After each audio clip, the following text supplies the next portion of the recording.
Carney, with his interests with China, with his interests offshore in Bermuda, or with his investments around the world, this person is going to negotiate a realignment of global trade, right? He can't separate himself from his investments, or what, even at an intellectual level, his view of the world and investing doesn't make him the best person, right? Because we know he thinks he's the smartest person in the room.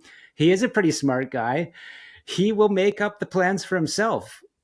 Whereas Pierre Poilievre is a smart person, but I'm pretty sure he doesn't, claim to understand the whole world economy or system of trade. He's going to have some people around him. In my view, that's just another reason why I think Poilievre is better positioned and less conflicted.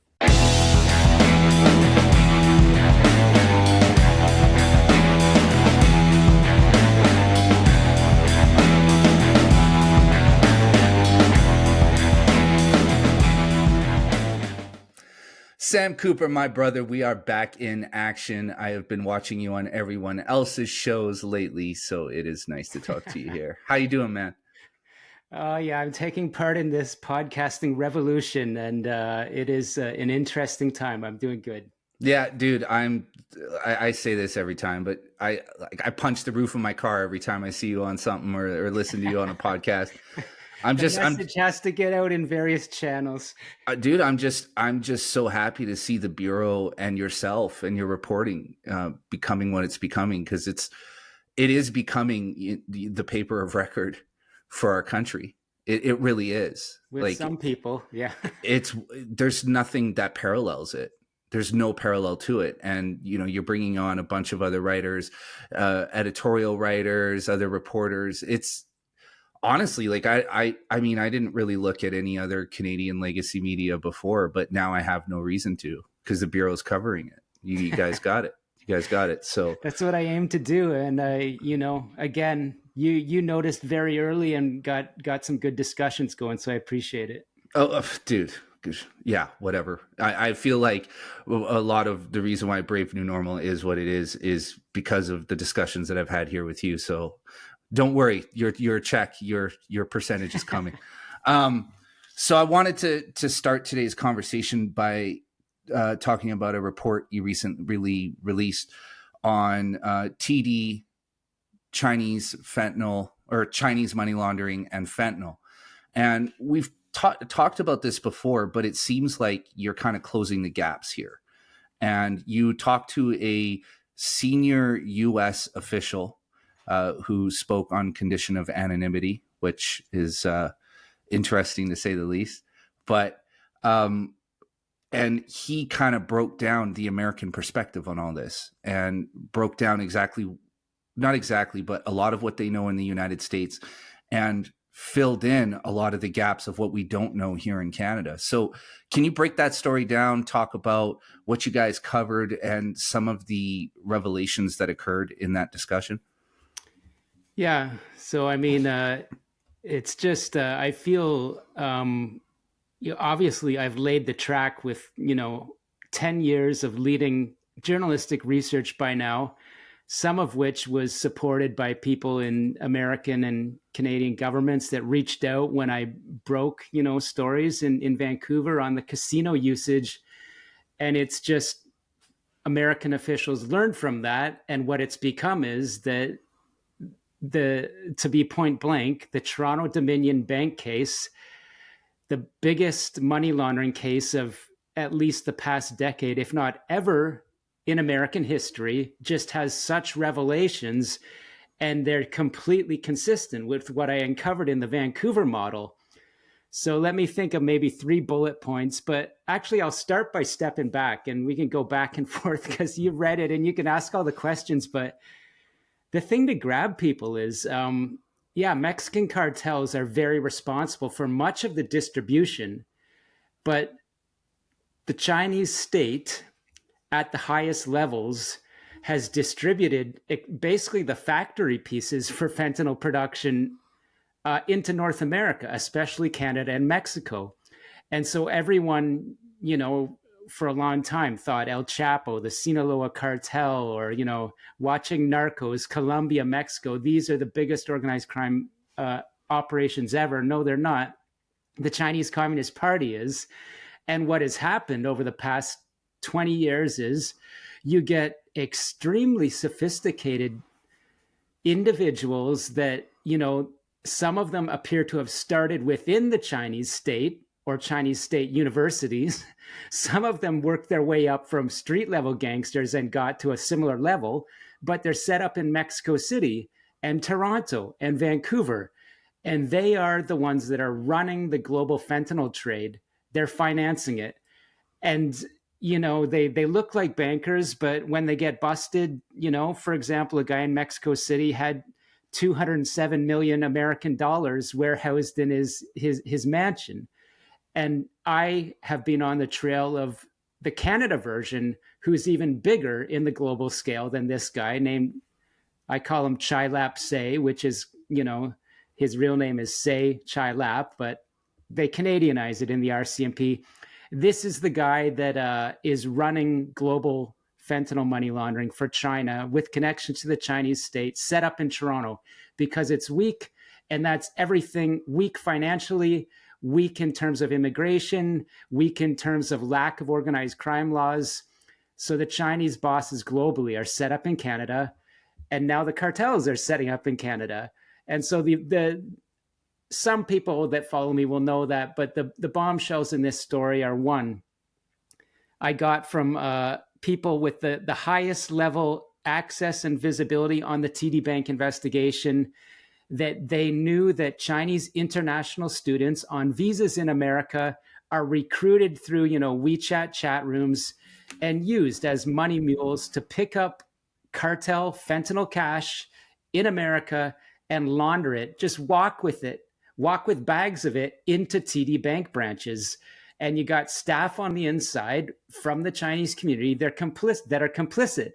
And having read Willful Blindness, as we often talk about, it's the exact same model as the Vancouver casinos. But this is an international, transnational bank run out of Toronto. And so these students, how can they do this? How can you allow this? But it points to the fact that the Chinese diaspora has infiltrated, in a way, management structures of Canadian businesses that turn a blind eye to this. And even, as I know from my experience dealing with BC Lottery Corporation, dirty officials, casino officials, bad cops, people would say, oh, it's the Chinese culture. People carry cash. Therefore, that's why we don't question it. So that's the revelation. Exact same thing happened in the United States, except we have real law enforcement there. So the case against TD could go further. It could go into the executive level. There could be criminal charges. It's not done. So that's that. A lot more to say there on how Chinese students, working within these Chinese Communist Party United Front, structures, are used in North American money laundering at scale. That reminds me of a story. I'm aware of Vancouver area police, when they discovered that China had taken over Latin American money laundering. They came upon an operation, followed a student to a warehouse that was connected to something like $1 billion in cash laundering.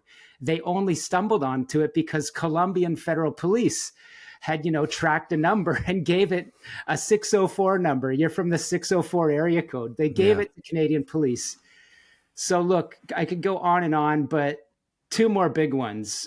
There's controversy around how much fentanyl actually comes from Canada. A lot of people are in denial mode, even though Canadian government records say Canada is now an export nation.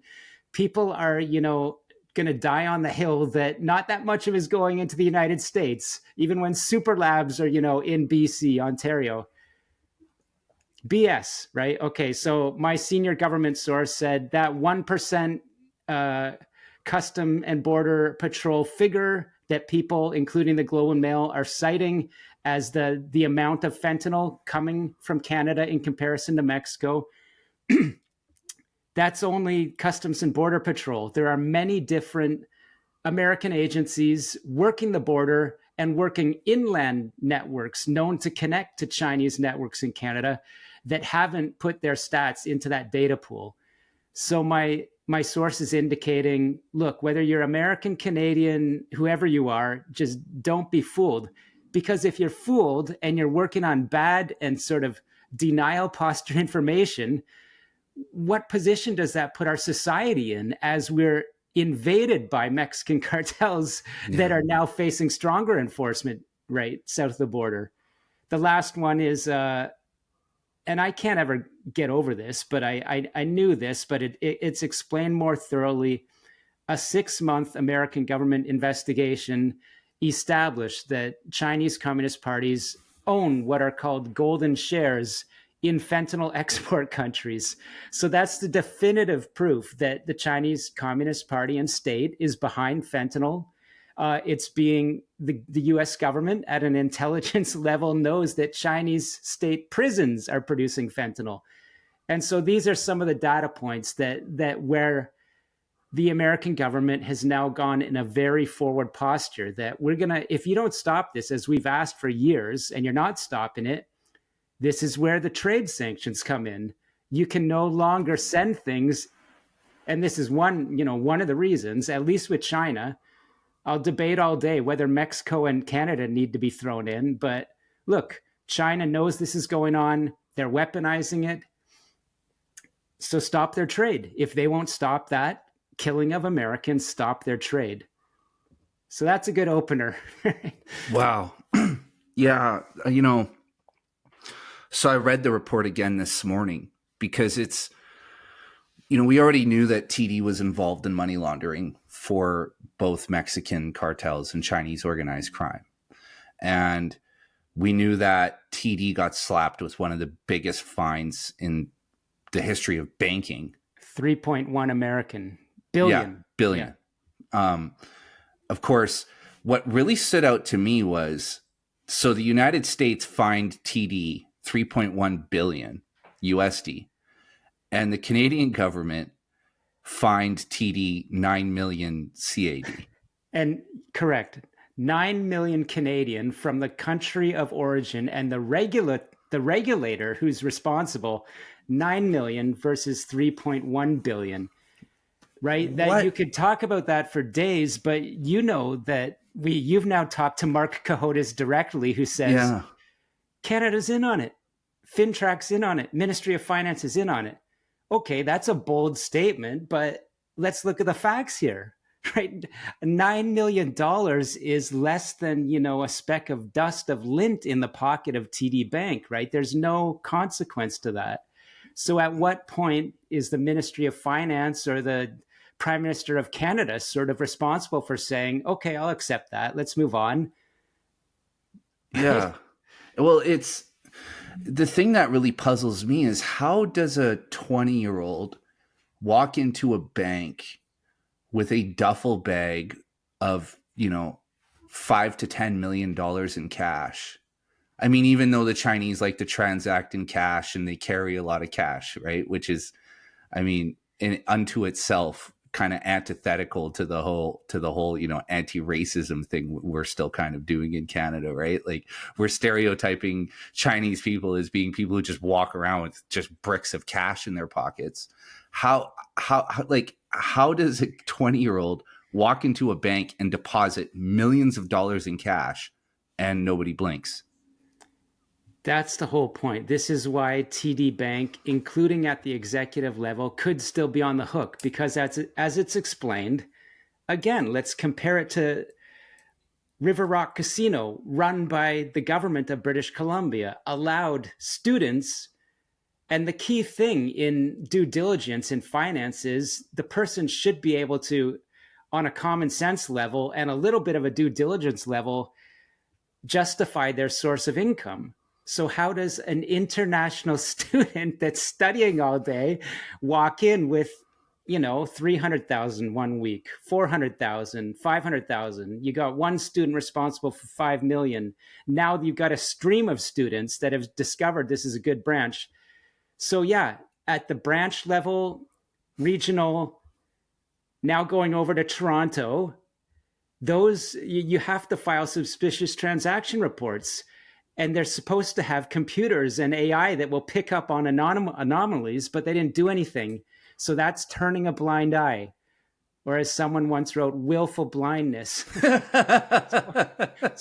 So that's it. That's why they're on the hook criminally. And it's not necessarily done unless you're Mark Carney or, his friend that's on the board of TD that apparently are fine, would be pretty fine with what's going on. The US government isn't fine with it. And that's the point here. Look, what is with this parallel economy where everyone that pays taxes and has a real job cannot carry, $3,000 into a TD Bank branch, but a student without a job can bring in $300K. It doesn't work at any level. It doesn't make any sense at all. And the only thing that it alludes to is collusion. It has to be collusion, right? Yeah. The source said with high confidence there was complicit activity with the staff in those branches. And they say that is that. Now, as a government, as investigators in the United States, as the US Treasury or the Department of Justice, they start to look up the scale and say, okay, the teller is in on it, the branch manager's in it, regional, etc. People, I've written about the case. You've got people at, a higher level bouncing emails back and forth saying, this guy walked in with, $300K. How is that not money laundering? Another guy texts back, it totally is. We're all about convenience. So that's the type of evidence they showed. There's knowledge of money laundering activity. And that's at a certain, let's just call it, regional branch or compliance. And then it goes up to executives in Toronto. Who makes those decisions? Did it ever go up to Frank McKenna, the friend of Mark Carney? I don't know if it ever went up to that level, but it kind of reminds me that Senator Larry Campbell, the former Vancouver mayor, was on the board of River Rock Casino in Richmond, which was at the epicenter of money laundering. So these are connections popping in my head now saying, you've talked about feeling like you were living in Beirut, where people are chased out of their homes in Richmond, where Senator Larry Campbell was on the board of a Canadian company that was at the epicenter of money laundering. Maybe there's some accountability there. And so why would anyone fault me for saying Canada at the elite level is looking like a banana republic? Yeah. Just trying not to get a little worked up here, but come on, we're at the point where our nation is dragged into disrepute and deserves it in a lot of ways. And I think that I think Trump has done us a big favor in shining a spotlight on Canada, because underneath that spotlight lies Sam Cooper and his reporting and a whole litany of problems and criminal activity that's been going on in our country for decades. That's finally just starting to gain international attention. I mean, you were talking to Laura Loomer just the other day, right? Yeah, and I don't want one Canadian to lose their job. I don't want one honest person that's taking the brunt of the blow for people at the top, like a Senator Larry Campbell or someone else that has made decisions and is making fees for sitting on a board of a company that's responsible. And so my offer to offer my services as a real fentanyl czar consultant is still out there. Yeah. Right. I could go on and on, but I hear from people that sit on, good levels at banks and say, your work is being followed and it's appreciated. There's people in banks, there's people in government, there's people at high levels of law enforcement that appreciate, what you're doing at the Bureau. Keep going. Right. So there's a lot of good Canadians out there and we don't need tariffs. But if our government, make a case, throw a triad boss that maybe is donating to such and such politician in jail, right? And then the U.S. government will say, wow, Mexico extradited dozens of cartel bosses. They're actually doing something of substance. Maybe we'll, work with them a little quicker than we'll work with Ottawa. These are just like rational thoughts, right? I just want to stress, I do not want the tariffs are horrible. They're going to hurt. They're going to hurt like so many good people. But let's fairly deal with the fentanyl, change our laws, don't accept people dying in Canada, and then let's work from a stronger position, negotiating against those unfair tariffs. And I don't think anybody does think that about you, right? I think what we're doing here on this podcast, but what you're doing in your reporting is this, you know, what we've talked about in previous episodes is you're urging Canada to grow up. You're urging a maturity that we need to have. If we're going to be a global player, we have to mature, both in our perspective, in the way that we view ourselves and the world around us, and the way that we operate within our own country. And all you're doing is pointing to these glaring inconsistencies. And that's putting it lightly, right? Like what you're essentially doing is you're pointing to corruption of the likes of which we have never seen. You know, and I think you're doing the country. I mean, dude, I sit here and I blow smoke every time we talk, but I think you're doing the greatest service to this country that anybody could possibly provide, because we're finally getting like you do. We have so much potential, and you're right. You nailed it. We can't reach our true potential until we take that growing up step and, you know, marshal our force, right? Somewhat of a little, I hope it doesn't sound self-righteous. It's just common sense to me. Well, it looks to me like we are in a situation where we are going to have to choose who is our primary ally, China or the United States.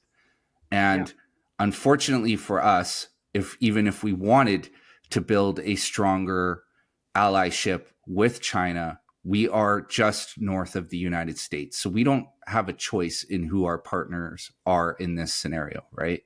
That's a good thought experiment. Even if America was an evil empire, it would not be very practical for us to choose, you know, to go against them. But luckily, they're pretty good and much like us.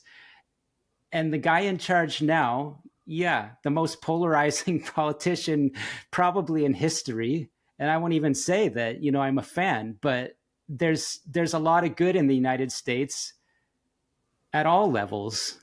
And, you know, the choice, there's no choice, right? There's no choice. Right. There's no choice. And what we have to understand in Canada, and what Americans who are listening to this podcast need to understand, is that Canada has never had a choice. We've never had a choice. And we just so happened to always kind of fall on the right side of things because we recognized that we are just north of the greatest superpower the world has ever known. And therefore, it's in our best interest to work with them. And we always have. And we have, look, culturally, I would say we are exactly the same, because most of the media, most of popular culture in Canada is a runoff of what happens in the United States. What happens in the US very much informs the direction we move in. Just look at our far left, radical left cultural revolution that occurred over the last 10 years. Canada fell right in line. And so the thing is there's no getting away from this. We can't escape it. And I think what we have to do is we have to start understanding our geopolitical position, who we are, what role do we play, and what role do we want to play going forward? Because we can either get ahead of this stuff, strengthen our relationship with the United States, create, what I would consider a North American Union, and really take on the world, knowing that there are threats growing overseas in Russia, Iran, China, other places, and fortify ourselves and build something that is just, impenetrable on all levels.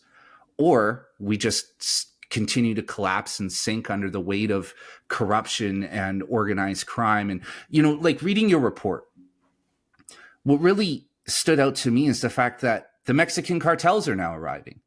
And obviously they're here now because they've watched Canada's reluctance to do anything about Chinese organized crime.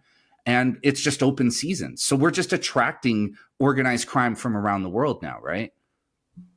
Absolutely. Yeah. And I'm doing a second part story, and the expert source is arguing exactly what you just said there. Look, partly my work, has helped educate, I would say, a growing number of Canadians that organized crime is not just about fentanyl deaths, which is the worst part of it. It's not just about a guy in South Surrey, being caught on camera emptying a machine gun into an SUV. Like, okay, now we recognize that Canada isn't the Canada it was 10 years ago. We've got people with that level of capacity in our neighborhoods. What organized crime is a erosion of your society. It's an erosion of home ownership. It's an erosion of political accountability. It's a erosion of the cohesion of society until you have chaos and you're at a point where your national identity starts to unravel. And so I'd argue that's where we are. And at a much larger level than anything previously seen. Because when people think about organized crime, we think about the mafia running, casinos in Vegas and skimming off the top, or, running the unions in the tri-state area. Like we think on a much lower level when it comes to organized crime. But what Canadians and Americans have to understand is this goes all the way to the top. I mean, one thing I want to hit really quickly is Mark Carney took out a $250 million loan from the People's Republic Bank in China. Can you talk about that? What you know about it, and why he took out such a huge loan? Yeah. So, I mean, after I did the Mark Carney with connections to, the Asian Infrastructure Investment Bank and various figures in Switzerland. World Economic Forum. Yeah. That was a good early dig getting into his relationship with the Bank of China when he was Bank of England governor. So that was 2013. I'll just timeline it in my mind. Okay. He's the Bank of England governor. He makes a deal with the Bank of China where those two countries can exchange each other's sort of capital pools. And he says in a speech, this is bringing London back to the center of globalization, and helping China extend their, yuan financing offshore is a good thing. So, of course, that will be very, welcomed in Beijing. He goes on, in the private world to take over Brookfield, a $1 trillion sort of asset manager. And I dug into that, and very briefly here, I discovered that Brookfield had at least $3 billion in commercial real estate investments in Shanghai. One thing of interest was that Brookfield joined a Hong Kong tycoon who was part of this Chinese People's Political Consultative Conference, who I have dug into in my book and other avenues. Anyone on that is, basically working for the Chinese Communist Party and getting sort of, quid pro quos financially, access to the Chinese market. So Brookfield joins that person from Hong Kong in a venture, which says a lot in itself about Brookfield. And then Mark Carney comes on board in 2024. But before that, the market starts to crash in China. So Brookfield has bought $3 billion worth of real estate in Shanghai at the peak of the market. They're in trouble by 2024. Mark Carney, on the board, leader of the company, travels over to Beijing a few times. He meets Xi Jinping. He meets with the Bank of China, executive. He meets with the mayor of Beijing. And government documents show that, he's talking with these communist officials about win-wins, him being there and showing sort of the flag that Western business can still do business in China as it crashes and as political questions mount. He's doing another solid for Beijing. And the key thing here is Brookfield's in trouble on that real estate. He gets that $250 million loan from Bank of China, the state entity that he's already dealt with favorably. And so, look, that there's been a controversy about asking Carney to disclose his many financial interests, and he hasn't. But just on the surface of it, any reasonable person would go, okay, he's established a relationship with China at the highest level and secured a loan. There's a lot more details in that he was already sort of soon before securing that loan acting as an emissary for the Justin Trudeau government to Beijing and all kinds of stuff. But in a nutshell, look, I've reported on finance long enough. I've reported on politics long enough. I've reported on China long enough. If China gives you $250 million, you're on the hook to them. And so our prime minister now, and if he wins in 2 weeks or so, he has that history of being on the hook to Beijing, which will provide Beijing a lot of leverage.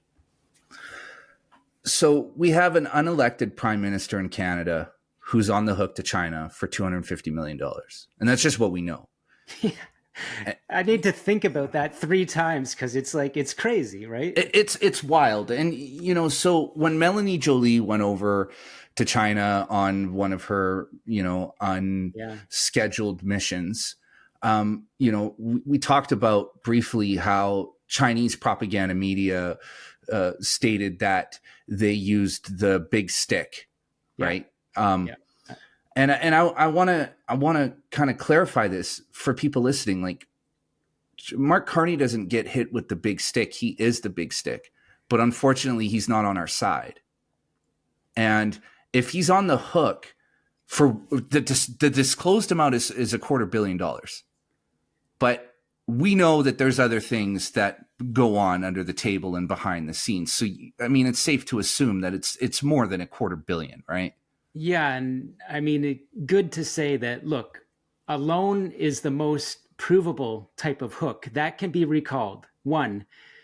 3 billion in real estate investments is another type of hook, not even implied. China can do a lot and does do a lot to people invested there. 3, there's all kinds of green investments in other countries that they're co-investors with Chinese state entities or Chinese proxies in. So the hooks are just like for Brookfield and Carney's relationships to Brookfield. It could not really be more extreme or clear. And to be clear with people listening, because this is the response that I get a lot. Well, he's put all of his assets in a blind trust and he stepped away from his responsibilities at Brookfield and GFANZ and everything else to focus on being Prime Minister of Canada. People, listen, if you thought that Dick Cheney had nothing to do with Halliburton when he was awarding them no bid contracts as they were launching in a war with Iraq, you're out of your fucking mind. And this is the same situation. Just because his assets go into a quote unquote blind trust managed by whoever doesn't mean that he doesn't have anything to do with it anymore. And once his tenure, either as our unelected prime minister or our elected prime minister, is over, he's not just going to open up a magical envelope and look at what the number is. I mean, he's obviously very aware of what's happening, right? Exactly. You make a good point. Like, if you are mad at the U.S. kind of industrial oil, deep state, then be a little bit the same mad at kind of the green, China-friendly trade Canadian deep state. That's a good point you make. Well, what drives me crazy is I started my journey as a columnist right after the launch of the Iraq War. And I was firmly on the left for a long time because we were the ones who were pushing back against Bush and Cheney and their quest for, domination in the Middle East and all of the destabilizing that went on there and the millions of lives lost. And what drives me nuts now is that the left has drifted over to that neoconservative side, which we can, I guess, categorize now as neoliberal. And I consider myself politically homeless. I'm sure you do too, because I can't it's the same thing. the same thing is happening, but on a much larger level. Because this isn't just, Halliburton and Raytheon and all these, defense contractors making, billions and trillions off of a sham war. This is global trade. This is global banking. This is something to a whole other level. And Mark Carney is right in the center of it. He's at the nucleus of all this.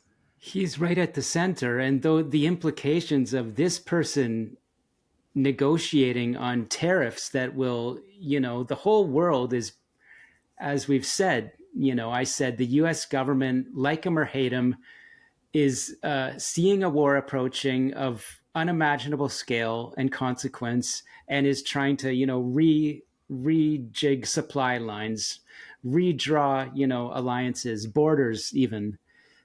And so that's what's going on.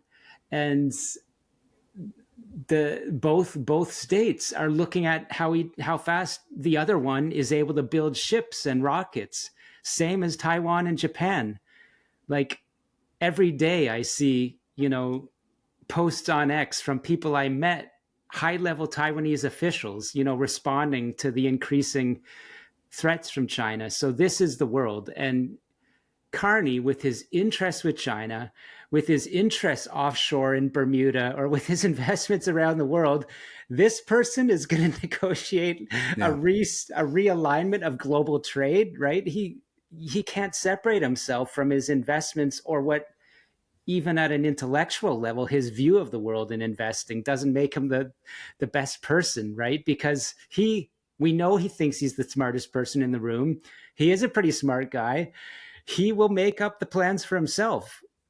Whereas Pierre Poilievre is a smart person, but I'm pretty sure he doesn't, claim to understand the whole world economy or system of trade. He's going to have some people around him. In my view, that's just another reason why I think Poilievre is better positioned and less conflicted.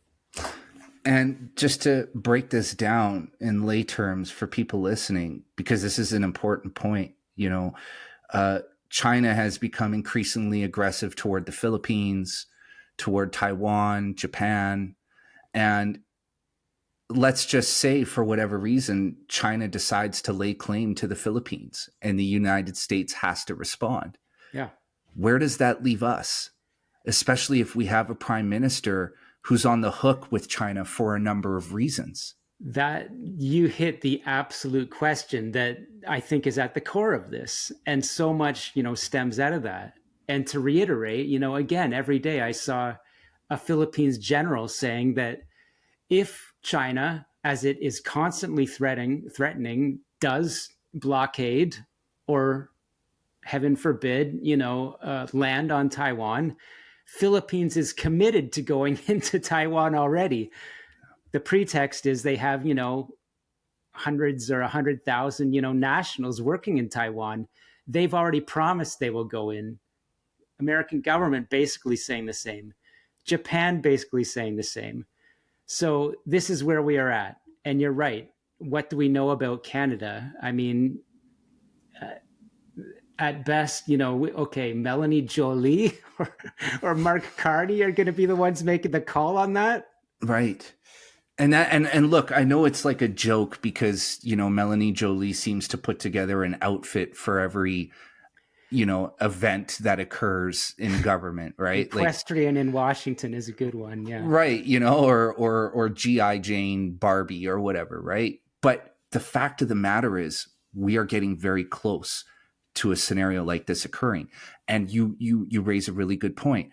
Will we send Melanie Jolie in there in her 1930s British RAF outfit to like that's what I'm saying. Like what do we offer in that scenario? Not only that, but where are our allegiances? And if, as it turns out, our allegiance is to China, well, say goodbye to Canada. That's it. It's over. It's over. And just on, a respect level, I mean, absolutely nothing personally critical about her. The outfits are a little funny, and I think it's fair game to, make a little joke here and there because they are interesting outfits. But she was at a Halifax, I believe, defense forum, and, people like Matt Gurney or, very, tied in military or geopolitics reporters say she completely embarrassed herself in front of everyone with her answers. And that, that says a lot. It says a lot. It does. And what it says to me is that these people have been appointed to their positions purely because they're willing to dance for whoever is really in control, because there's no other reason. I mean, she has proven time and time again that she is wildly unqualified for the position that she's in. But that goes across the board for this current Liberal Party that's in power in Canada. You listen to any of them talk and you're like, oh, this person knows nothing about their job. They know nothing about the world. They're completely oblivious to what's actually happening. And now we are in a situation where we are being held accountable by, again, the most powerful country in the history of the world. And all it's doing is it's highlighting our incompetence. And what baffles me is, look, I don't believe the polls at all, because I think what they're doing, what these pollsters are doing, is the same as the Kamala Harris treatment, right? They're trying to give the impression that the Liberals are surging ahead when they really aren't. And you can kind of see that in the rallies and the turnouts at the different campaign stops, right? I mean, it's the same starting thing to emerge for sure. Yeah. But the truth is that Canadians are very different than Americans in that we love the status quo. Canadians very much follow the status quo, whereas Americans have more of a fuck you attitude, where they see Kamala Harris surging in the polls, and the people who are on the fence are like, okay, well, that just did it. I'm voting Trump. But Canadians, I think that's kind of what separates us. Where the other way is that I think mainstream Canadians see Mark Carney and the Liberals surging in the polls, and they go, okay, well, I guess other people know what's going on, and other people are more informed than I, so therefore I'll just vote Mark Carney and Liberals. And that's the scary thing for me, is, as you and I just spent the last 10 minutes talking about, is we have an unelected prime minister going into an election who's very much on the hook with China, even more so than Trudeau. And we could very potentially end up with him as our prime minister, because Canadians love the status quo and they don't like change. And I think that's the major challenge for our country right now. Is I'm not one of these people who believes that a Pierre Poilievre conservative government is a magic wand that just fixes everything overnight. I think once he's elected, we have a whole new batch of problems to deal with. But between the two choices that we have, he is the obvious better choice, right? Yeah, they're whatever you think about them, they've proven in the past to be a competent government. They can manage, they can manage. I won't say they've done a great job, but of the choices, they're competent. And just on the basis that after 10 years, quite clearly, if there's not a change, it's bad. If there's not a change, the bad decisions and what I call corruption continue at a pivotal time in our history that could be just the most disastrous consequence. That, my view, is becoming a lot more known on that, because I'm not being quiet about it. So yeah, change is good in any case a lot of the time. And no, this is the most, in our history, in my adulthood in Canada, I've never been more convinced that a change in government is absolutely crucial. Agreed. So let's pivot really quick while we're on the subject of our upcoming election and the consequences of such. Paul Chang, let's talk about him a little bit. He was a Liberal MP in Markham, strangely. And well, Sam, why don't you lay this out, because you've done a ton of coverage on it. What happened exactly between Paul Chang and this conservative candidate, Joe Tay? I apologize. Yeah, let me step back a bit. Paul Chang, a Liberal MP in Markham being the epicenter of Chinese interference networks in Canada. We've talked about, 2019, 11 candidates, according to the documents, and the stories that I broke that were confirmed in the Hogue Commission. 11 candidates in the Toronto area 2019 said to be connected to United Front interference networks. Chien comes in 2021, and he flips a riding held by a very popular conservative incumbent named Bob Soroya. And so being in that network, that area, that's interesting. I had heard, over the past few weeks and even months that some people in the Markham area, in political circles, were making comments about this man, Joseph Tay, who was a conservative hopeful candidate for this election. His background, Mr. Tay, is a media personality from Hong Kong. He's a Canadian citizen. He runs a YouTube channel criticizing Beijing's takeover of Hong Kong. And he became subject of a bounty from the Chinese security state in Hong Kong, about $180,000 if someone can deliver him to China, which is just crazy in itself, right? Of course, there's a number of people in Canada and the United States under this, good people. And I had heard that there are various politicians making comments that, yeah, he's a criminal. He shouldn't run for office. That'll cause problems with China. I had never heard the name Paul Chien in association to that, but the news broke. I think I was one of the first, if not the first, Friday that a community group surfaced Paul Chien's comments in January of this year to a group of Chinese journalists. And he said, yes, I don't know who asked him the question. He said, it will be a problem if Joe Tay is elected to parliament because he is under a Hong Kong national security law. Right away, that's Ron. He goes on to say to the crowd of journalists, so you can take him, someone could take him to the Chinese consulate to get that bounty. And then he laughs and says, just joking. But whatever the case of his intention in those comments, they're wrongful. And Ming Pao, one of the entities in that meeting, reports them. And so that story of his comments and the media amplification of them come up last week. And I report that community groups are saying this is essentially inciting to kidnap. It's wrong. Mr. Chien should resign. So I continue to report on the story over the weekend. As updates come about Hong Kong Canadian international groups eventually calling for an RCMP investigation. Meanwhile, Mark Carney, the Liberal Party, has gone to ground. No one can find them for comment on these egregious, unacceptable comments. Finally, Monday, I break the story that a Hong Kong group has filed their letter with the commissioner of the RCMP. The public can understand that international human rights experts believe this may even verge into possible criminality or election interference. And so under huge pressure, Mark Carney comes out to media and that day says, I have confidence in my MP and candidate. The comments were reprehensible, but he has apologized. He didn't mean them. And this is a teachable moment. That's a quote. The patrician Carney says this is a teachable moment. I have confidence in my candidate. He's got a great history as a police officer. And so,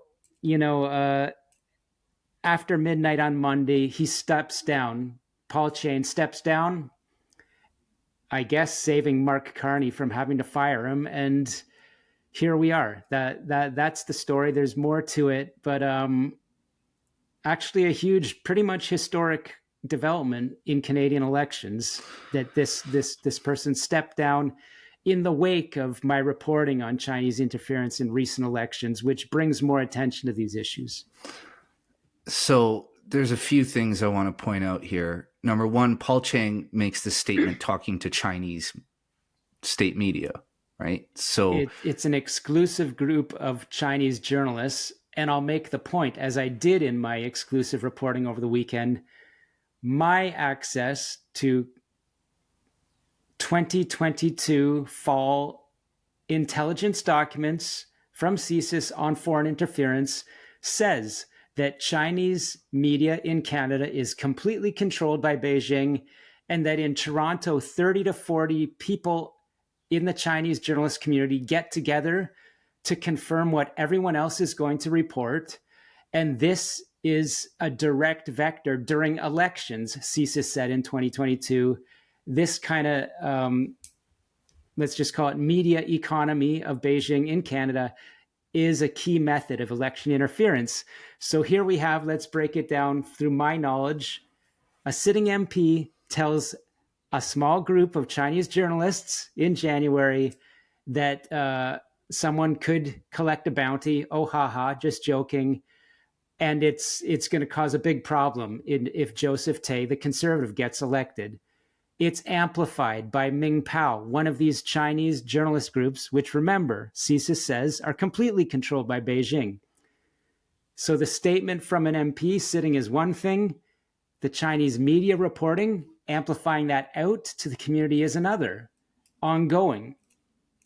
And this isn't exactly. This is something that's kind of said privately as an aside. It's not something he said publicly in national media. He's speaking directly to the people who would have an interest in pursuing this, right? So this is like, to use an analogy that everybody would understand, this would be like a member of the Nazi party telling Goebbels' propaganda team, hey, there's a Jew on the loose, and it would be a shame if somebody found him and brought him to Dachau. It's the same thing. He's talking to the very people who would have an interest in delivering Joe Tay to, and look, it's not a matter of like putting him in zip ties and on a plane and sending him out to China. We have Chinese police stations in Canada. That's the point. There's a lot there. But first of all, yeah, I know that Ming Pao at a high editorial level made a decision to publish those remarks. The CSIS document that I read, supported by a witness, Victor Ho, out in Vancouver, a journalist that left that system because it's completely controlled by Beijing, says that China controls the newsrooms in Canada. So that comment from Joseph Tay, the comment from Paul Chien doesn't get published, essentially without someone who is influenced, if not directly controlled, by an editor in Beijing. There, so it's out in the system now, beyond that small circle of journalists, and it can be read by voters across Canada in the community, and they read that message. And this is exactly what Joseph Tay said in his statement Sunday or Monday. He said those comments were not accidental. They were part of Chinese Communist Party statecraft. They were not only aimed at myself, they were aimed a signal to the whole community for Beijing to enforce compliance to its political objectives. He summed it up better than I could himself, being an expert and a victim. And so that's what it is. It's a very stepping back and saying, based on what I know from talking to intelligence people and reading the very, salient intelligence reports, that the comment and the reporting would appear to be a very sophisticated Chinese interference operation in the current election. And one, by the way, that Mark Carney didn't want to do anything about and said he had confidence in the candidate, which to me, that's damning. It's absolutely damning. His response was the most disgusting part of this to me. When I listened to Mark Carney addressing it, I mean, it was like he was trying to deflect and downplay what had occurred. And, look, I wrote a post about this on X, but I took it down because I didn't want to reveal this guy's identity, but I'll share it here. I was at the airport a few weeks ago, and I encountered somebody who watches our podcast episodes. He's a Chinese, he's a Chinese poet. He's nationally published in China, and he's actually in Canada right now, touring for his latest book. And literally just walking by each other, he pointed at me and said, "Brave New Normal." And we started talking to each other. And what he told me was that he writes anti-communist messages into his poems, in his books. And Chinese in China understand the messages, and they managed to get through the censors and the publisher. Listen, people, I think what we don't understand is because we live in Canada and the United States, we live in the West, we've always been relatively free. We look at what me and Sam is doing right now as just a part of our, duty as patriots. This poet, he could be thrown into a labor camp. He could be put in prison for the rest of his life, or even executed for what he's doing, without question. If somebody in the government ever figured out what he was doing and that they were nationally publishing anti-communist messages, that is a life sentence in a labor camp, if not a death sentence overall. Mm-hmm. So what I'm trying to explain by sharing that story is that when Mark Carney goes on TV and goes, "Oh, well, Paul Chang was a police officer, and therefore I see no reason for any recourse here," what he's doing is he's downplaying a very real threat, and I don't think Canadians understand that threat. And Sam, you and I have talked about the intimidation of the Chinese diaspora in Canada before, and although there are many Chinese here who are anti-communist, there are also a lot of Chinese here who are pro-China, and pro-China to a fervent degree. And therefore, it puts Joe Tay in the crosshairs of really anybody who sees him as an imminent threat to China in any way at all, right? Absolutely. And, our CMP is supposedly investigating or reviewing or probing the remarks, I would say only because of my reports, followed by others, and the brave activity of the democracy activists in Toronto that brought my attention and others online to the story on Friday and maybe even Thursday. And they are seeking to protect themselves, and they did to an extent, but. Look, the Durham Regional Police Association, which is former colleagues of Paul Chang, put out a post on X this week saying they are extremely bothered with the lack of integrity on the part of Mark Carney, not only in standing by those egregious comments, but in citing his candidate's background as a police officer as some sort of shield, as you say, that, he's a good candidate. There's no reason to turn him away. He'll be fine for Canada. No, the police officer is saying is he should be held to a higher threshold, and an officer would be, and he would know the impact being a police officer on the community.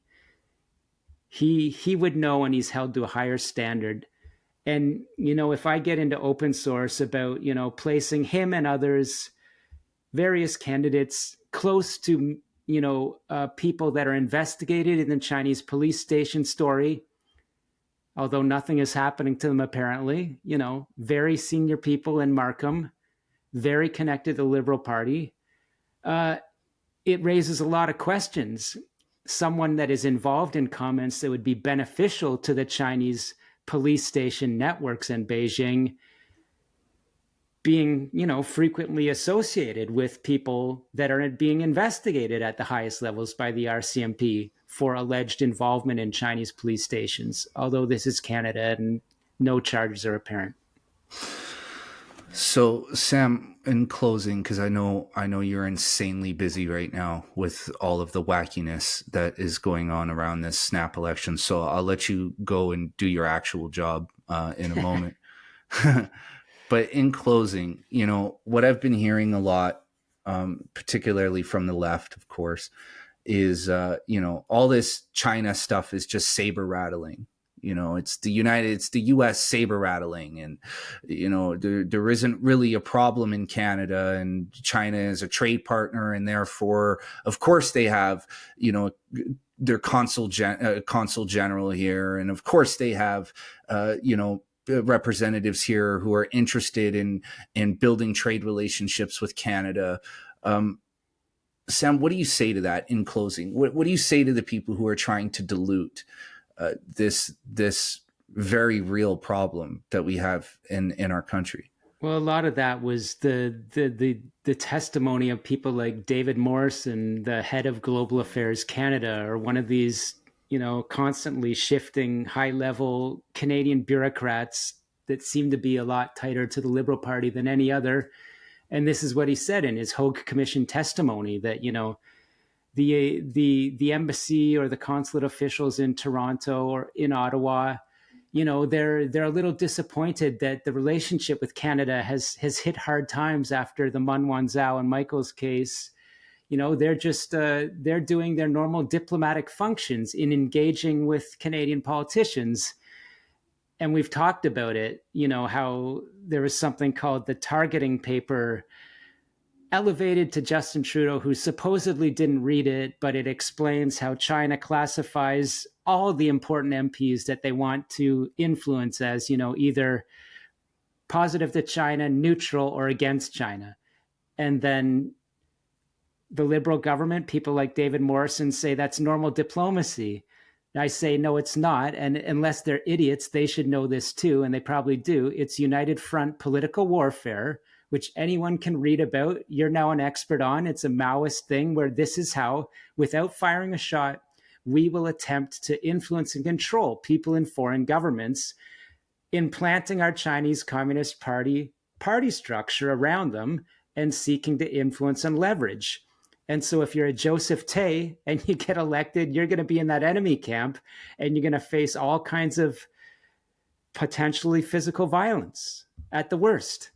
Maybe like Michael Chan, your family, because you're now a critic of the genocide in Xinjiang, you and your family could be tracked. Maybe you're an MP running against Paul Chien, as I just broke a story, and you're followed around the neighborhood while you're canvassing, and potentially, potential conservative voters get a knock on their door from a Chinese security official. No, you better not vote for that guy. Vote for the Liberal guy. So this is what the targeting paper is about, that people like a David Morrison discounted, Justin Trudeau and his friends covered up, and that people, if you want to say they're on the left, middle, right, if they're saying the view that China isn't responsible for the ructions and approach to war that, we're sort of facing now, I mean, they're useful idiots at best. I love it. Let's end it there. Sam Cooper, my brother, it's always a pleasure talking to you, man. It's good covering some ground. There's a lot going on. There's so much going on. I feel like you and I could have done like 3 or 4 hours and still kind of just been grazing the surface. An election special. Yeah. Well, should we come back together for a Sam Cooper, Mark Carney, China, World Economic Forum, Pierre Poilievre? Something longer than the usual 60 minutes before the vote. Let's do that. Yeah, let's do it. We'll get back together for that. In the meantime, Sam, tell everybody where they can find you. Go to the growingbureau.news online. And yes. Scooper Cooper on X. I'm active there, but go to the bureau.news first, because those prices may be going up in a while. So go quickly and get your yearly subscription now.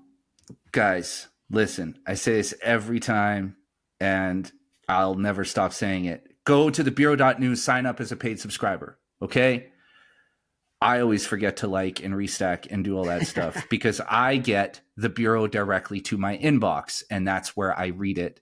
So I always just treat it like an email, and that's why I am a selfish asshole who doesn't restack and retweet and all that stuff. Guys, sign up for the Bureau. Sign up for the Bureau. Sam is adding writers to the Bureau. The Bureau has become a newspaper. I used to use Substack as my morning newspaper. Now I use the Bureau as my morning newspaper, and Substack is secondary. Sign up as a paid subscriber at the Bureau. Lots and lots of stuff is going behind the paywall, rightfully so. Sam, I'm very happy to see it. Sign up, give your couple bucks a month. The Bureau is the best way to stay informed, not just on what's happening in Canada, but what's happening geopolitically and around the world in general. Sam, the TD story that Sam and I talked about in the beginning, Sam was talking to an anonymous senior U.S. government official. So look, this is where you're going to get the brass tacks, the truth. This is where you're going to get reality. So sign up, Bureau.news, sign up as a paid subscriber, keep the lights on. Also follow Sam on X at Scooper Cooper. I am an habitual refresher of his feed. And if you follow him, you will be too. All right, my brother, let's book that follow-up offline. The Sam Cooper, we'll call it the Sam Cooper, Mark Carney, World Economic Forum, China, Pierre Polyev special, election special. All right, all right, my brother. It's good talking to you. Yeah, I'll see you soon. Bye.